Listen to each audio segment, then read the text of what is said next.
पहलगाम हमले का मिलेगा करारा जवाब। राष्ट्रीय सुरक्षा में बड़ा बदलाव, सेनाओं को खुली छूट। एनएसबी में सेना, रॉ और कूटनीति की संयुक्त ताकत। पीएम मोदी का साफ संदेश, आतंक पर निर्णायक वार जरूरी।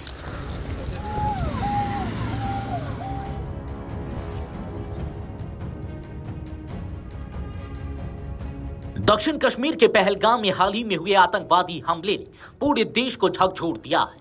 इस हमले में 25 भारतीय और एक नेपाली नागरिक की नृशंस हत्या कर दी गई। इस विभत्स घटना के बाद केंद्र सरकार ने ताबड़तोड़ बैठकों का दौर शुरू किया और राष्ट्रीय सुरक्षा से जुड़े बड़े निर्णय लिए गए।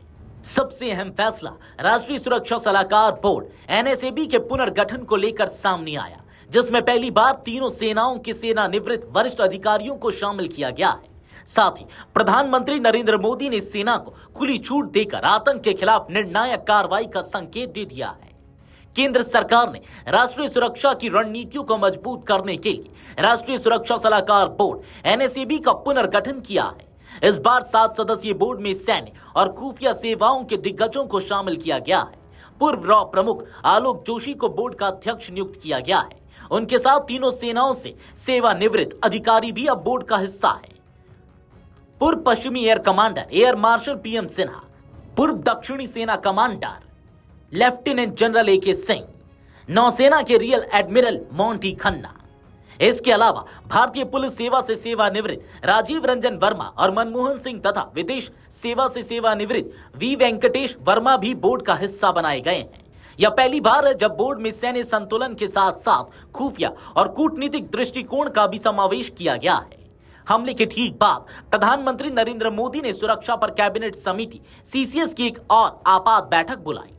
इस बैठक में हालात की समीक्षा की गई और सुरक्षा तैयारियों पर चर्चा हुई। 23 अप्रैल के बाद यह दूसरी सीसीएस बैठक थी, जिसमें पहलगाम हमले की पूरी जानकारी और पाकिस्तान प्रायोजित आतंकवाद के खिलाफ कार्रवाई के विकल्पों पर विचार हुआ। इसके बाद राजनीतिक मामलों की कैबिनेट समिति सीसीपीए, आर्थिक मामलों की कैबिनेट समिति सीसीईए और अंत में पूर्ण कैबिनेट बैठक आयोजित की गई। लगातार बैठकों का यह सिलसिला इस बात की पुष्टि करता है कि सरकार इस बार कड़ा संदेश देने के मूड में है। पीएम मोदी ने मंगलवार को शीर्ष सुरक्षा अधिकारियों के साथ अहम बैठक की। इसमें रक्षा मंत्री राजनाथ सिंह, एनएसए अजीत डोभाल, तीनों सेनाओं के प्रमुख और सीडीएस जनरल अनिल चौहान शामिल थे। इस बैठक में प्रधानमंत्री ने स्पष्ट किया कि आतंकवाद पर करारी चोट करना हमारा राष्ट्रीय संकल्प है। उन्होंने सशस्त्र बलों को टाइमिंग, टारगेट और टैक्टिक्स तय करने की पूरी स्वतंत्रता दी है। सरकारी सूत्रों के अनुसार प्रधानमंत्री का स्पष्ट निर्देश है कि सेना को अब अपने तरीके से जवाब देने का अधिकार है। यह संकेत है कि भारत की ओर से सीमा पार सर्जिकल या एयर स्ट्राइक जैसे विकल्पों पर गंभीरता से विचार हो रहा है।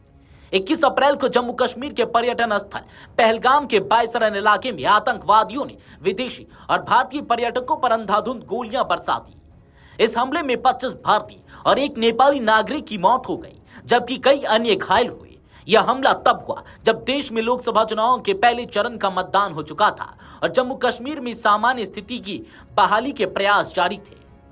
भारत ने इस हमले के बाद संयुक्त राष्ट्र, एफएटीएफ और G20 सहयोगियों को जानकारी दी है कि पाकिस्तान की जमीन से सक्रिय आतंकी संगठन इस हमले में शामिल है।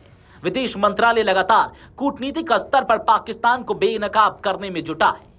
हमले के बाद रॉ, आईबी और एनआईए को हाई अलर्ट पर रखा गया है। गृह मंत्रालय ने स्पष्ट किया है कि हमले की पूरी जांच एनआईए को सौंपी गई है। अब खुफिया एजेंसियां उन नेटवर्क्स की पहचान कर रही हैं जो पहलगाम जैसे पर्यटक स्थलों को निशाना बना रहे हैं। सूत्रों के अनुसार अगले कुछ दिनों में भारत किसी भी समय जवाबी कार्रवाई कर सकता है। एलओसी और अंतर्राष्ट्रीय सीमा पर सेना की गतिविधियों में तेजी देखी जा रही है। सेना को आदेश मिल चुका है, समय, स्थान और प्रहार अब सेना खुद तय करेगी। पहलगाम आतंकी हमले ने देश की आत्मा को झकझोर कर रख दिया है, लेकिन साथ ही यह सरकार के दृढ़ इच्छा शक्ति और सुरक्षा नीति की निर्णायकता को भी सामने लाया है। राष्ट्रीय सुरक्षा सलाहकार बोर्ड में सेना, खुफिया और कूटनीतिक संतुलन से स्पष्ट है कि अब भारत आतंकवाद के खिलाफ एक संयुक्त रणनीति की ओर बढ़ रहा है, जहां जवाब होगा लेकिन अपने तरीके से। वीडियो डेस्क अमरुजाला.com। अगर आप ये वीडियो YouTube पर देख रहे हैं तो हमारे चैनल को सब्सक्राइब कर बेल आइकन दबाएं और Facebook पर देख रहे हैं तो हमारे पेज को लाइक करें। 8 मिलियन प्लस सब्सक्राइबर, आपके इस भरोसे के लिए बहुत धन्यवाद।